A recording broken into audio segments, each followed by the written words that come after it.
Morning children, हम यहाँ फिर उपस्थित हैं आपके लिए आपके अगले असाइनमेंट के साथ। अगले असाइनमेंट पे चर्चा करने के लिए हम आशा करते हैं कि अभी तक जो भी असाइनमेंट आप तक आ रहे हैं और जिनके सॉल्यूशन आप तक पहुंचाए जा रहे हैं, आप उनसे गो थ्रू कर रहे हैं, आप उनको देख रहे हैं और अपनी गलतियां अगर कहीं पर आपको लग रही हैं तो उनमें त्रुटि संशोधन यानी कि गलतियों में सुधार भी कर रहे हैं।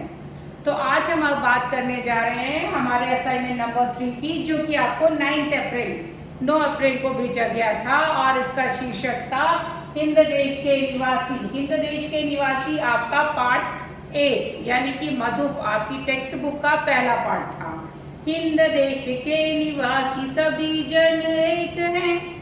आपको पता है ये कविता बहुत ही प्यारी कविता है और यह गीत फॉर्म में यानी कि गीत के रूप में भी आपको एनसीईआरटी के पोर्टल पे दी गई है। हमने आपको इसका वीडियो भी भेजा है, आप यूट्यूब पे भी सर्च करके देखोगे।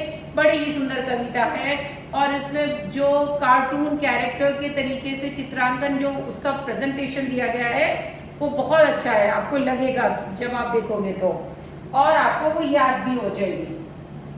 तो जब आप अब इस कविता को इस असाइनमेंट के अंदर हमने किस तरीके से दिया है आपको पूरा, पहले तो बात कर लेते हैं कि इस असाइनमेंट में कौन कौन सी चीजें दी गई थी।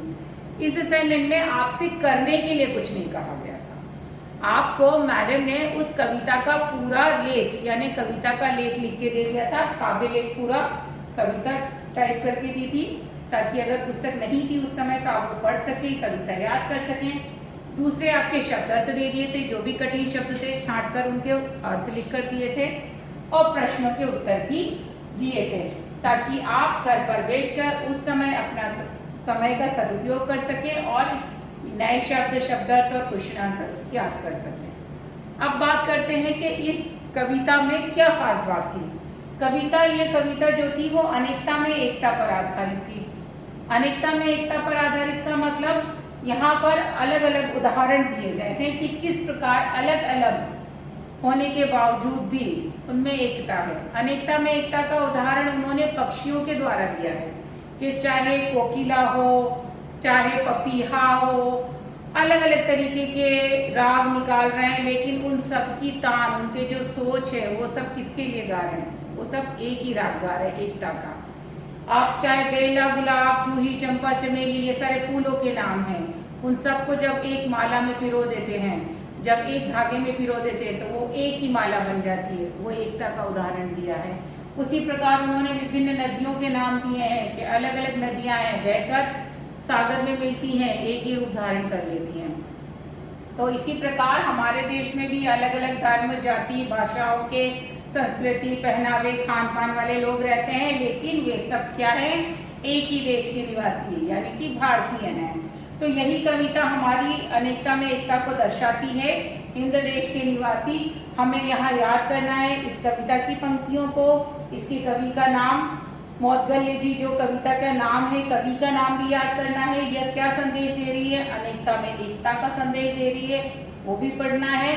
और असाइनमेंट में दिए गए शब्दार्थ और प्रश्नोत्तर को लिखकर याद करना है और स्वयं बिना देखे लिखने का प्रयास भी करना है। यह इस कविता के अंतर्गत कई सारे नए शब्द आए हैं, उनको कठिन शब्दों के अंतर्गत लिखने का अभ्यास भी आपको करना है। तो इस असाइनमेंट में आपको लिखी हुई दी गई चीजों का ही पुनः अभ्यास करना है और सबसे महत्वपूर्ण इस कविता को कंठस्थ रूप में याद करने का प्रयास कीजिएगा। बड़ी ही सुंदर कविता है क्योंकि जब कविता आप याद कर लोगे, कंठस्थ करना यानी बाय हार्ट याद कर लो, और अगर लयात्मक रूप में यानी कि लय के रूप में याद करोगे, हिंद देश के निवासी सभी जन एक हैं, लाइक बेला गुलाब जूही चंपा चमेली, तो आप लोगों की आवाज तो और भी स्वीट है। आप याद करोगे, गाकर याद करोगे तो आपको मजा भी आएगा, आनंद भी आएगा और आप उसके तात्पर्य को भी समझ पाएंगे।